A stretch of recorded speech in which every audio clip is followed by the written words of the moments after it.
bien bonjour, nous sommes au Festival international des Jeux de Cannes. Salut. Ouais, salut, je suis avec Anthony de Black Book Edition, que j'ai toujours le plaisir à recevoir. Eh ben, toujours un grand plaisir, Nico. Donc, tu es content parce qu'en fait, tout à l'heure, il y a le festival. Bon, quand vous regardez les vidéos, vous saurez déjà les résultats, mais nous, on ne le sait pas. Hein. Donc, oui, on est vendredi, voilà. On vient à peine d'attaquer le Fige et du coup, ce soir, c'est le Graal. Voilà, c'est le Graal et 2 jeux édités par Black Book Edition sont nominés. Ouais, voilà. On est très été sélectionnés pour la finale. Donc, il y a The Dark Crystal et Cats la Mascarade. Voilà. Ouais, Dark Crystal qui est du coup sélectionné dans la catégorie création internationale. Dark Crystal, c'est le jeu de rôle. Dark Crystal qui est le jeu de rôle qui est inspiré du film évidemment culte des années 80 de Jim Henson. Il y a eu un petit revival autour de ce titre parce qu'il y a eu une série qui a été diffusée il y a quelques temps, Dark Crystal dans le monde de Tra avec ce film à l'origine avec des marionnettes. Ouais, des marionnettes, c'est le créateur, c'est le créateur du Muppet Show, c'est le créateur de Labyrinthe également, qui est dans la même collection. Il faut voir que c'est un jeu qui est édité par un de nos partenaires historiques, qui est River Horse, qui est une boîte qui a comme ça pris des gammes, des titres qui leur plaisent. On avait fait le jeu de rôle My Little Pony avec eux, on avait fait Labyrinthe et on a fait Dark Crystal. Du coup, c'est à la fois un bouquin qui est... Tiens, je vais l'ouvrir. Non, je ne vais pas l'ouvrir, mais je vais en foutre partout. Mais c'est un bouquin qui est à la fois un jeu de rôle assez accessible et puis un beau livre en fait avec vraiment cette qualité de production, cette qualité de maquette, qui a à la fois un jeu de rôle très sympa où on va jouer des Gelflings qui sont ces petites créatures qui sont dans Dark Crystal et où on va aussi rendre hommage à ce film à travers cet ouvrage. Donc voilà, ça c'est pour la catégorie création internationale et en catégorie réédition parce que c'est vrai qu'il avait déjà connu une première édition en français. C'est Cats la Mascarade qui a été un peu pour nous la bonne surprise de 2022 quand il est arrivé, enfin 2021 quand on a lancé le financement, 2022 quand le livre est arrivé, parce que jeu de rôle one shot à la base avec des chats, on va jouer des chats éveillés avec des pouvoirs psychiques et où on va découvrir que en réalité ce n'est pas l'homme qui domine la terre mais c'est le chat et que comme on le sait tous au fond de nous, les chats sont nos maîtres. C'est eux qui décident. C'est nous qui faisons leur volonté. Et donc, dans ce jeu-là, les chats doivent protéger la mascarade, qui est une référence. Ils seraient 10 ans d'étrave et tout. Et surtout que les humains ne savent pas qu'ils sont contrôlés par les chats. On ne va pas jouer des chats anthropomorphes qui ont des mains et qui parlent. On est vraiment des chats tels que tu en as chez toi, peut-être. Et du coup, ça veut dire qu'il faut trouver d'autres manières un peu de jouer et de manipuler les humains pour arriver à tes fins. Donc, c'est un jeu qui peut être très fun. Très enfantin ou très sombre. Et donc c'est un jeu qu'on conçoit à la base comme un one-shot et qui est écrit par Vincent Mathieu, illustré par Maxime Tepp. Et devant le succès, on se dit ok, on va faire une suite, on va continuer. Et donc on a sorti en 2023 un recueil de scénarios qui s'appelle La Suite dans les Félidés, 4 petites aventures qui sont disponibles pour continuer de jouer dans le casque. Il y a déjà 8 scénarios dans le livre de base. Et en décembre, on a mené un financement pour une campagne qui va arriver cet été, qui s'appelle La Quête des Félins du Temps, et qui va t'envoyer un peu en voyage dans le temps, où cette fois-ci tu vas jouer des chats qui ne sont pas des chats contemporains à notre époque, mais qui sont des chats atlantes, parce que l'Atlantide, c'est cette civilisation perdue qui a été à l'origine créée par les chats. Et donc, il va y avoir un peu de voyage dans le temps et le fait d'aller faire en sorte qu'à différentes époques et à différents endroits, certains événements se produisent ou ne se produisent pas pour éviter une catastrophe. Donc très sympa, ça c'est arrivé, donc ça arrive cet été en version papier et on a une chouette annonce pour Cats, c'est pour ça qu'on serait super content qu'il soit nommé, qu'il soit lauréat ce soir, c'est que Cats, qui est donc un jeu de rôle de création française, on va le traduire en anglais et on va le proposer au public anglophone dès cette année lors d'un financement participatif. T'as même pas besoin de changer le titre. Exactement. Alors il va s'appeler, il y a un petit changement quand même parce que tu vois en français il s'appelle Cats la Mascarade, c'est une référence à la mascarade du monde des ténèbres. Et en anglais on va l'appeler Cat the Conspiracy. Ah d'accord. Parce que voilà, avec un jeu de mots de très haute qualité avec peur, tu vois, le fait de ronronner. Donc, de Conspiracy. Voilà. Et donc, ça, c'est un peu notre chouette annonce sur 2024. On va reprendre la route du marché anglophone, ce qu'on n'avait pas fait depuis quelques temps. On l'avait fait par le passé. On avait proposé Polaris en anglais. On avait proposé une traduction de Joan of Arc, qui est un jeu de rôle qui n'avait jamais finalement vu le jour, malheureusement. Je connais bien Joan of Arc. Ouais. Et on avait fait Mythic Battles Panthéon aussi en français et en anglais. Et donc voilà, on va repartir là-dedans avec Katz en espérant que... toujours à l'époque de Mythic Games d'ailleurs. Mythic Panthéon, c'était encore, c'est pas encore monolithe. Tout à fait. Ouais. Voilà, donc envoyez-nous des bonnes vibes. Enfin, ça sera un peu tard parce que du coup, c'est. Bon, alors, Katz, je tiens à dire que ça a l'air complètement barré dans la façon dont il en parle, mais pas du tout. Ça tient très bien. Trop bien. Il y a de l'humour par contre. Mais Vincent Mathieu, il a réussi à faire un truc. Tu te dis, ouais, c'est possible quoi. Voilà. Ça tient, ça a l'air complètement dingue. Et c'est un jeu qui a été vachement porté en convention par toute une communauté de joueurs et de joueuses et qui a tourné pendant des années dans les salons, dans les conventions, qui a été beaucoup pratiqué. Et du coup, quand on a fait cette réédition, parce qu'il y avait déjà eu une édition, une première édition aux éditions Icar, quand on a fait cette réédition, on a été très agréablement surpris par le succès, ce qui veut dire que les rôlistes, si tu veux, ils aiment bien les univers dark, les épées, les trucs sombres et démoniaques, mais ils aiment bien les chats aussi et les choses mignonnes. Voilà. Donc c'est cool. Donc là, c'est vraiment les trucs qu'on va voir ce soir si vous allez repartir avec un peu ou pas. Par contre, vous continuez à développer vos gammes habituelles, que ce soit les gammes en localisation comme Pathfinder, etc. Il y a aussi un truc qui m'intéresse, moi, c'est un petit peu le devenir et l'avenir aussi de Chroniques oubliées galactiques. Que franchement, nous, on a accroché comme des fous. J'ai trouvé que le bouquin, il est vraiment super bien foutu.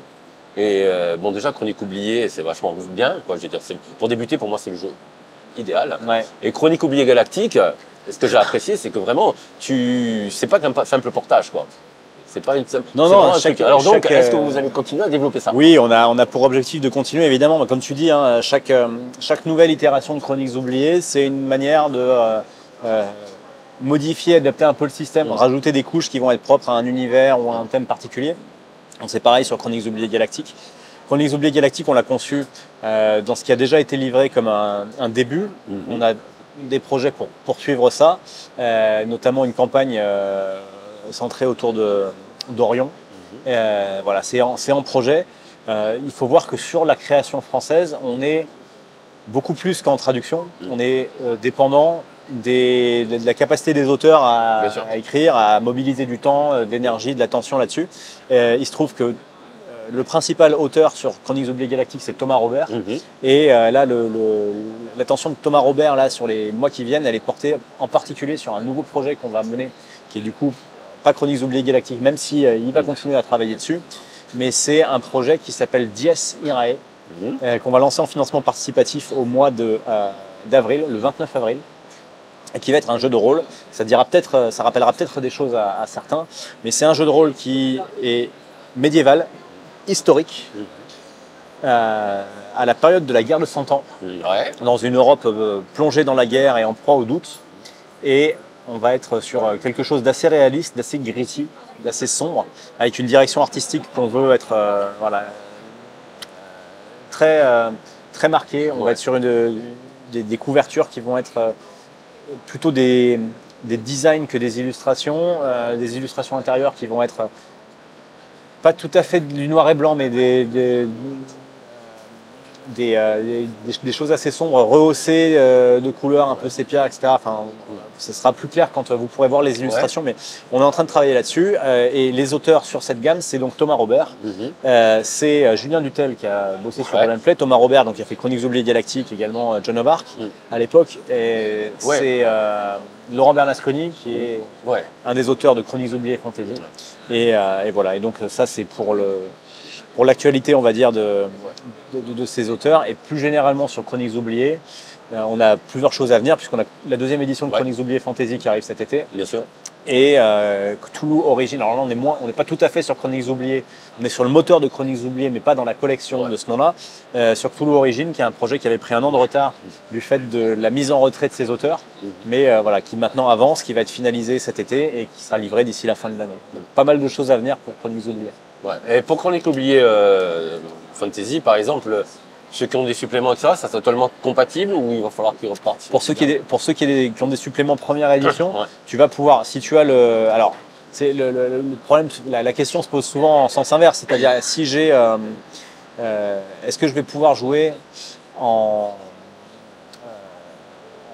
deuxième édition, est-ce que je vais pouvoir jouer en première, est-ce que je vais pouvoir continuer à jouer avec les règles de la première édition, les aventures qui vont sortir pour la deuxième? Donc dans ce sens-là, la réponse est oui. D'accord.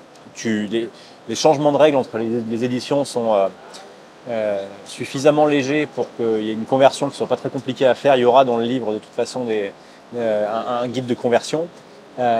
Et en sens inverse, la réponse est oui aussi, c'est-à-dire que tu pourras quand même utiliser, si tu as un Atazerine ou si tu as voilà, par exemple. Andromède ou le recueil de scénarios de Chroniques oubliées Fantasy première édition et que tu n'as pas le livre de règles, c'est un peu probable, mais si c'est le cas, et que tu veux le jouer avec les règles de la deuxième, encore une fois, il y a quelques changements. Il va y avoir une caractéristique en plus, on ne va plus avoir les valeurs en valeur absolue, on va simplement utiliser les modificateurs. Il va y avoir des changements dans les voies, il va y avoir des petits changements d'équilibrage ici et là. Mais globalement, tu ne vas pas être en terrain inconnu. Et donc, mais tu comptes les ressortir, ces campagnes? Alors, on se l'interdit pas de les corriger, augmenter, etc. et de les rééditer. Mais on a déjà un planning qui est assez ambitieux sur ce qu'on va faire. Puisque, avec le financement qui arrive cet été, on a déjà une campagne qui s'appelle Calice, 2 tomes. On a 8 scénarios qui sont sous forme de petits livrets, c'est déjà pas mal.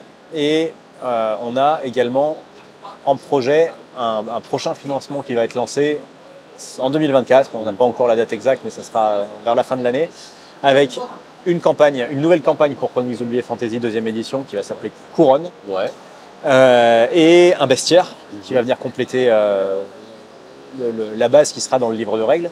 Et également, on parlait de Pathfinder tout à l'heure, une collaboration un peu exceptionnelle avec Paizo qui édite Pathfinder. On va éditer en français L'éveil du Seigneur des Runes, qui est la première campagne Pathfinder à l'époque de la première édition, en version Chroniques oubliées Fantasy, deuxième édition. Donc déjà pas mal de matériel jouable, si tu veux. D'ailleurs, la première question, les gens ils n'aiment pas attendre. La première question c'est, mais ils vont faire l'éveil, et puis est-ce qu'ils vont faire les autres après, etc. Donc alors, de suite, les gens... non mais d'accord, il y a 200... Cette année, Pathfinder va fêter sa 200e AP, Adventure Path, donc son 200e volume de campagne. C'est un truc de dingue, hein. On n'en parle pas beaucoup sur Pathfinder, mais cette capacité que Paizo a de sortir chaque mois un livret d'aventure, ça c'est quand même incroyable d'avoir cette régularité-là et d'avoir autant de matériel de jeu clé en main. On n'a pas tout traduit en français, évidemment, c'est pas possible. Puis le marché n'est pas le même. Mais déjà, voilà, on a cette idée, cette ambition-là. On va faire l'éveil du Seigneur des Runes. On va voir comment c'est adopté par le public. Et puis s'il y a de la demande et de l'envie, écoute, on s'interdit rien. Déjà, tous les amateurs c'est un des plus connus, hein, un Adventure Path le plus connu. C'est le plus connu et puis il est vachement bien. Et puis c'est cool parce que pour nous, se dire que cette aventure qui fait partie de l'écosystème Pathfinder va devenir directement disponible pour les gens qui jouent pour Chroniques oubliées Fantasy. Alors, puisque tu fais ça, pourquoi pas Starfinder avec Chroniques oubliées Galactique? Pourquoi pas? Si tu veux, tout est possible. On est face à des injonctions contradictoires, si tu veux. C'est d'un côté, Black Book, vous faites plein de gammes, c'est bien, mais vous faites pas celle-là. Faites-la, parce qu'en plus, vous travaillez avec tel éditeur américain, donc pourquoi vous faites pas telle gamme? Ok, d'accord. Mais vous faites plein de gammes, mais vous faites pas assez de suivi. Faites plus de suivi. Ok, on va faire du suivi. Bon. Donc si tu veux, on jongle un peu avec tout ça. Moi, c'était une boutade. Non, mais si tu veux, mais en fait, c'est notre force et notre faiblesse, c'est qu'on est enthousiaste, passionné, on a envie de faire plein de trucs. Et voilà, mais du coup, on doit faire des choix et un peu se limiter dans nos attentes, parce que sinon, on part dans tous les sens. D'ailleurs, les campagnes qui vont arriver prochainement, il y a quoi comme campagne? Alors, parce que BBE, il y a pas mal de campagnes. Alors, on a un mode de fonctionnement où, en gros, c'est des précos. Voilà. Je schématise un peu, mais on lance une précommande participative par mois. C'est tous les derniers lundis de chaque mois. Elle dure généralement 8 jours. On en fait une par mois, sauf en plein cœur de l'été, donc ça fait 11 par an. Et en général, on en livre à peu près autant. Donc on en livre une par mois. À peu de choses près.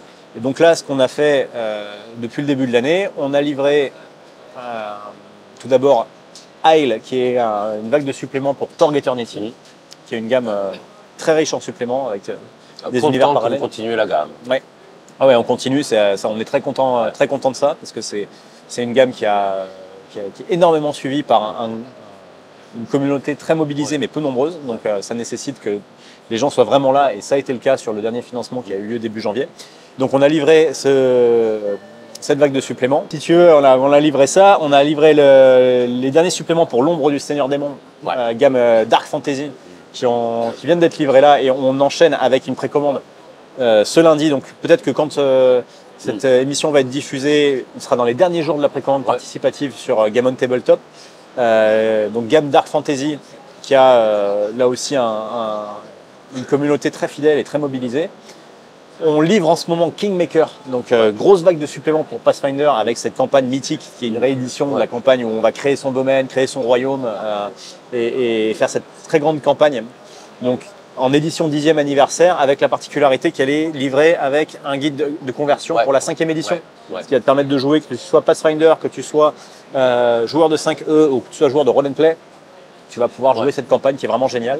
Donc on est très content de la livrer. Et par la suite, ce qu'on a qui arrive, dans l'immédiat au mois de mars, ça va être des suppléments pour Shadowrun, 2 suppléments de création, Shadowrun France des Ombres, qui est le supplément sur la France dans Shadowrun, écrit par des Français, mais officiel, puisque les éléments qui sont dedans sont repris dans le lore officiel américain du jeu, et un supplément qui s'appelle Anarchist, qui est un supplément pour Shadowrun Anarchy, qui est la version alternative des règles, un peu plus légère, un peu plus narrative. Voilà, donc ça arrive en mars. Et puis un peu plus tard, pour aller jusqu'à l'été, on va livrer plus ou moins dans cet ordre Fading Suns, avec une dizaine de suppléments arrivés pour le lancement de la gamme. Donc, génial. Phtolus, qui est un énorme bouquin de 650 pages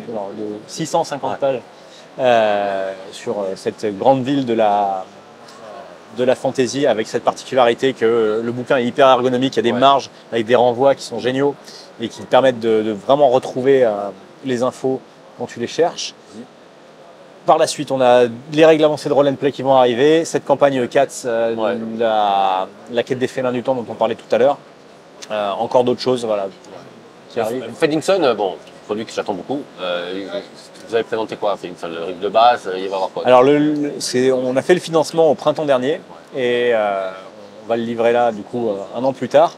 On commence, c'est une gamme sur laquelle on a voulu frapper très fort dès le départ. Donc on commence avec les 3 livres de base qui sont le guide de l'univers, le guide du joueur, le guide du maître. Si vous en avez besoin d'un seul, c'est le guide du joueur le plus important, mais les 3 forment vraiment la base du triptyque.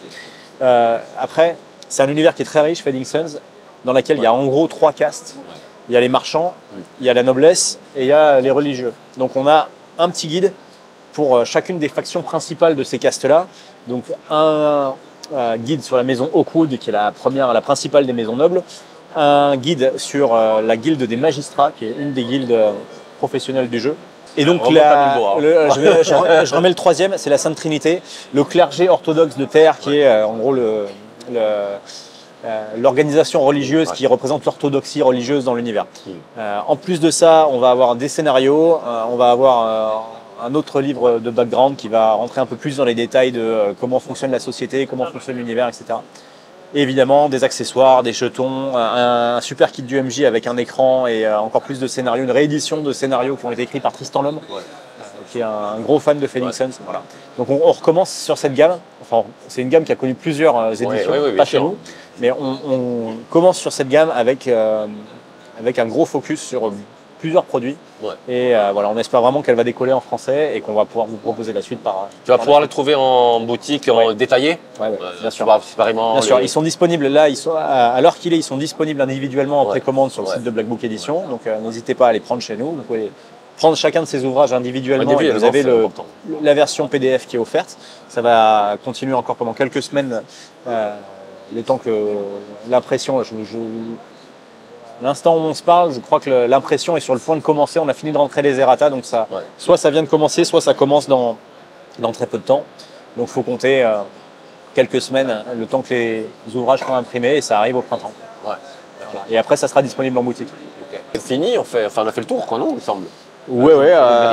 Qu'est-ce que je peux te dire? Si, je peux te dire une chose de plus. C'est une préco qu'on lance, préco participative, comme je te disais, on en lance une par mois. Donc la prochaine, après l'ombre du Seigneur Démon, là, les suppléments qui se terminent tout début mars, on en a une autre qui est importante qui va avoir lieu fin mars, du 25 mars au 2 avril. On lance une précommande participative pour les prochains suppléments pour la gamme Lilith, gamme historique du jeu de rôle francophone, avec 2 suppléments. Un qui est consacré aux provinces du Haut-Lac, qui sont les zones, les territoires qui sont à l'extérieur de la ville sainte de la Élite. Il va y avoir du lore, et du lore géographique et une campagne qui va te permettre de te balader dans chacune de ces 6 provinces et peut-être de découvrir un grand mystère de l'univers du jeu. Donc ça va être très sympa. C'est coordonné par Jean-Marie Noël. Et, pas étonnant. Pas étonnant. Et à côté de ça, donc on a cet ouvrage-là qui sera disponible en version classique et en version collector, si je ne dis pas de bêtises. Et à côté de ça, on aura une autre campagne. C'est aussi gros que la Élite? Non, ça ne sera pas aussi gros. Ça sera des beaux bouquins, mais ça ne sera pas aussi massif. Et à côté de ça, on a un autre bouquin qui est une campagne qui sera écrite qui est écrite déjà par Alexis Flamand et qui s'appelle Les Gardiens Silencieux. Voilà, et on donnera plus d'infos là-dessus prochainement. Et donc voilà, deux bouquins pour cette gamme La Élite. Et qu'est-ce que je voulais dire d'autre? Je ne sais plus. Ça me reviendra. Il y a tellement de trucs. Il y a tellement de choses, mais voilà, c'était à propos de La Élite. Le 25 mars au 2 avril. Et voilà. Que les belles choses à venir. C'est cool. Écoute, on a fait le tour là, je pense. Merci Anthony, bonne chance pour ce soir. Ouais, voilà. Bon, on croise les doigts. On va se revoir sûrement là-bas. Profite pas du salon. Vous savez que BBE n'a pas de stand à Cannes? Non, alors on n'a pas de stand à Cannes depuis l'année dernière. Enfin l'année dernière déjà. C'est un choix de notre part parce que le festival est devenu payant pour le public. Les stands sont chers. Et nous, ce qui nous tenait à cœur dans cette organisation du Fige, c'était d'être dans le flux des clients, des personnes, des joueurs de jeux de société qui venaient pour découvrir des jeux de société et qui allaient découvrir du jeu de rôle au passage. La manière dont ça a été conçu depuis l'année dernière, c'est que le jeu de rôle est dans un bel espace, mais un peu à l'écart. Un espace pour les gens qui connaissent le jeu de rôle. Voilà. Et donc nous, ça nous intéresse moins concrètement d'être entre guillemets relégués dans cet espace-là. Ça nous coûte cher de faire descendre l'équipe, ça nous coûte cher de prendre un stand. Et honnêtement, on ne s'y retrouverait pas, alors qu'auparavant, on y trouvait davantage notre compte. Mais on est sur 2 gros événements cette année. On est sur Trolls et Légendes en Belgique, le 30 et 31 mars. Il y a des chances qu'on s'y voit parce qu'on y sera peut-être. C'est vrai? Avec grand plaisir. C'est vrai qu'il y a une super occasion de rencontrer le public belge. Et on est sur Octogone évidemment au mois d'octobre. On joue à domicile à Lyon. Donc, voilà. Donc on est au Fige quand même en quelques-uns pour des rendez-vous et pour revoir un peu tout le monde. Mais par contre, on n'aura pas de stand donc les gens, il faut qu'ils aillent sur le site de BBE. Ils vont sur le site de BBE. Ils sont nombreux à nous connaître. Ils vont dans leur boutique locale où la plupart de nos jeux se trouvent. Et donc, avec grand plaisir. Ok. Écoute, merci Anthony. Merci à toi. Bon salon. Continue bien tes visites professionnelles. Et j'espère quand même que tu vas trouver un petit peu de temps pour essayer quelque chose. On va trouver le temps. Merci Nico. Allez, de rien. Ciao. À bientôt.